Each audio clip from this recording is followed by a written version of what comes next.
diferentes conferencias y demás. Y este libro concretamente se llama Recupera tu mente, reconquista tu vida. Vale, el capítulo que os voy a leer se llama El miedo bloquea tu mente. Vamos a empezar. El organismo posee una herramienta para detectar posibles amenazas, el miedo.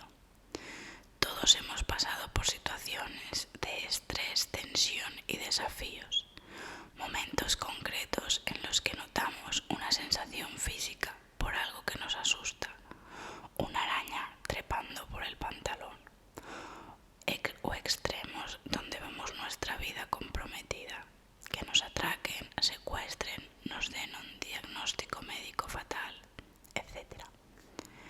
En cómo hacer que te pasen cosas buenas, traté largo y tendido acerca del miedo, insistiendo en una noción fundamental sobre la que de nuevo hago referencia en este libro. La mente y el cuerpo no distinguen lo real de lo imaginario. Si, por ejemplo, hemos sido víctimas de un asalto, el mero hecho de regresar días más tarde al lugar donde ocurrió nos hace sentir temor de que se pueda repetir el suceso. El sistema de supervivencia generará unos cambios muy similares a los que sufrimos durante el atraco, como si la situación se volviera a vivir.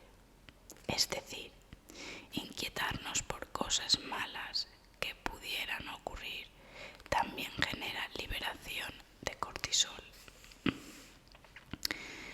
Preocuparse no disminuye el miedo ni por supuesto los niveles de cortisol, todo lo contrario, incrementa la ansiedad. El miedo, vital para subsistir, está regulado por una zona del sistema límbico denominada amígdala, esencial en la gestión de emociones y la actividad del mecanismo de lucha-huida. Esta zona es donde confluye y se comunica la información sobre los estímulos amenazantes que llega a través de los sentidos. Se encarga de impulsar las reacciones físicas y conductuales al peligro para poder pelear o escapar. Este miedo se acciona incluso antes de que seamos conscientes. La amígdala ayuda a responder de forma rápida, casi medio segundo antes de que nos demos cuenta de la amenaza, lo cual es una ventaja evolutiva porque nos permite escapar vivos. Este tiempo es muy importante ya que prepara el organismo para la supervivencia. El hipocampo parte también del sistema límbico, como vimos, es la zona que se encarga de registrar los recuerdos a corto plazo y nos avisa si algo de lo que está cerca de nosotros ha sido peligroso en algún momento de la vida. Es decir, si yo sé que con un cuchillo afilado me he cortado en alguna ocasión, cuando necesite coger ese instrumento, mi hipocampo me dirá, sé prudente para no hacerte daño. Esa relación amígdala-hipocampo funciona de tal manera que cuando llega la advertencia, el cerebro realiza un análisis de lo que está sucediendo y lo compara en su registro mental con otros acontecimientos similares en el pasado y según ello responde. Esta unión entre amígdala e hipocampo es lo que subyace a que nuestros recuerdos tengan un componente emocional. Si te pregunto qué cenaste el año pasado en tu celebración de cumpleaños, hay muchas probabilidades de que no te acuerdes, a menos que seas un forofo de la comida. Pero sí recordarás si fue una buena noche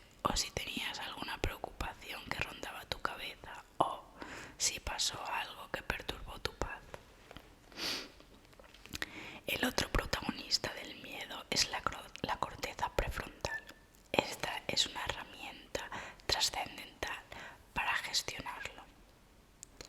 Es la que le dice a la amígdala cómo responder, relajarse, funcionar. Actúa, por ejemplo, de esta manera. Sé que te da miedo volver a coger el coche tras el golpe de hace unos días, pero tienes que superarlo. Sé que te da miedo ir en avión porque en las noticias has visto un accidente donde ha fallecido mucha gente, pero la probabilidad de que te pase a ti es muy baja. Sé que te da miedo dejar que tu hijo vaya de excursión por si le pasa algo malo, pero hay que confiar. La corteza prefrontal nos ayuda a ser valientes, a gestionar las emociones, a entender los miedos, a racionalizar los sentimientos y a elegir cómo responder entre ellos. Cuando la relación entre el sistema límbico y la corteza prefrontal es pobre, tendemos a ser más emocionales, más impulsivos e irracionales, como ya vimos. El miedo modifica la corteza prefrontal, en especial el crónico, los traumas y los estados de alerta mantenidos. La intoxicación de cortisol genera cambios físicos, psicológicos y comienzan la inflamación de bajo grado, las patologías en el eje intestino-cerebro, en el sistema inmune, lo que da lugar a la ansiedad, ataques de pánico, depresión u otros trastornos psiquiátricos. Por lo tanto, muchos de los problemas físicos y psicológicos que estamos viviendo están relacionados con estados de miedo hiperactivados. La ansiedad se produce cuando la vida gira en torno al miedo y no somos capaces de controlar las emociones.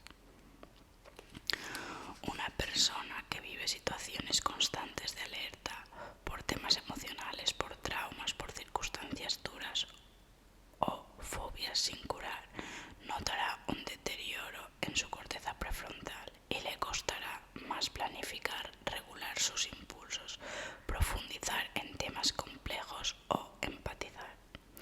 El miedo oscurece la mente y hace que perdamos claridad para tomar decisiones.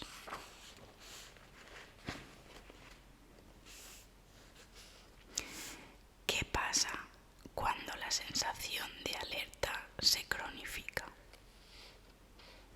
Si sufrimos una amenaza, la mente activa mecanismos inconscientes de supervivencia que guían al cuerpo para eludir el peligro. Ante el estrés agudo y puntual, el cerebro intensifica los sentidos y sus funciones para encontrar la solución.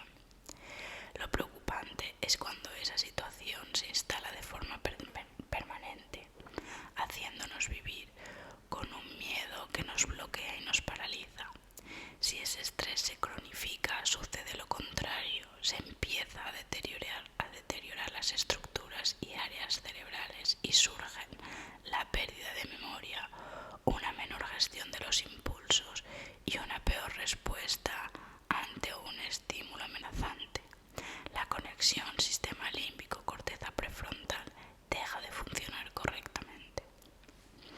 El cerebro está diseñado para responder al estrés de manera puntual, pero se deteriora cuando ese estrés es crónico.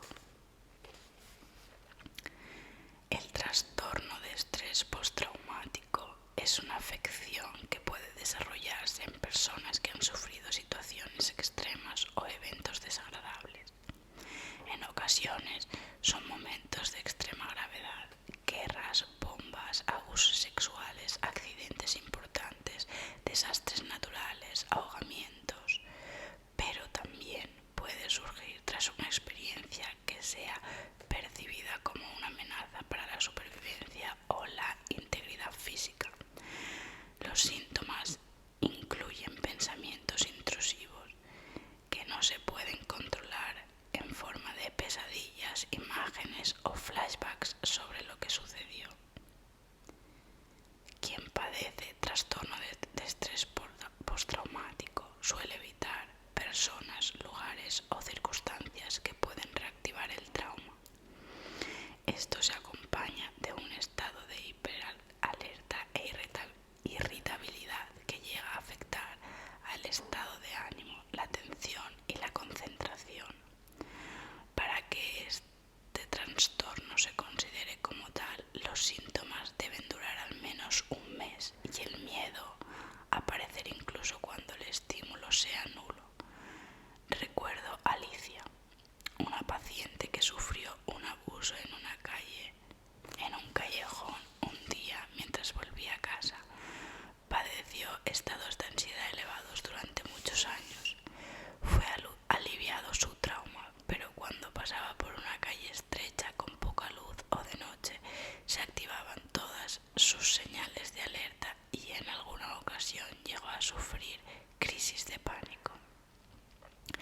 En personas con trastornos de estrés postraumático se han visto cambios en las estructuras cerebrales involucradas en el procesamiento del miedo. Esto también se ha observado en las que sufren estrés crónico y depresión. No olvides, muchas depresiones provienen de estados de alerta mantenidos. Vivir con miedo durante años, por lo tanto, puede ser la causa de una depresión. Tras etapas de tensión permanente, se producen cambios en el cerebro, razón por la cual estos sujetos sienten más riesgo de recaída, sobre todo si resurge el factor estresante. Las remodelaciones en las áreas cerebrales son estas: una corteza prefrontal con menor tamaño. Si la corteza está dañada por el estado de estrés prolongado, se activan miedos irracionales y, como hemos dicho, se tiene menos capacidad para prestar atención, planificar y tomar decisiones adecuadas. En estos casos existe una peor regulación emocional, un aumento de la actividad de la amígdala. Se pueden sufrir ataques de ansiedad y bloqueos emocionales constantes. Belén tiene bloqueada su corteza prefrontal desde hace mucho tiempo. Hay que ayudarla a sanar. Hicimos EMDR, identificamos sus factores de estrés y esto contribuye a confiar en sí misma. Cuando vuelve a consultar, me dice que poquito a poco se nota distinta. Vuelve a leer y puede relajarse.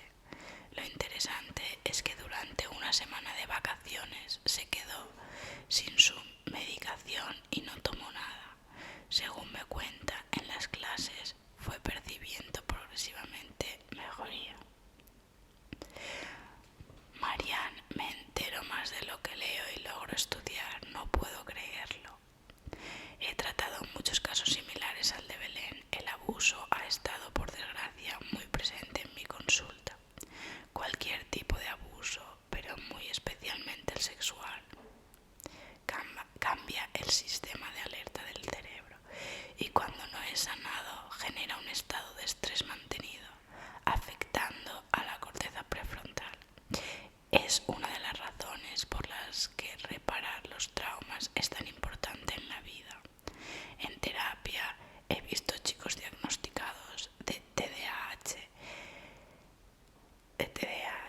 En algunas ocasiones indagando en su infancia traen heridas, situaciones dolorosas, traumas, sentimientos inmensos de soledad y tienen activado su sistema de supervivencia, lo que les impide que la corteza prefrontal funcione y se desarrolle como debería. Vale, no quiero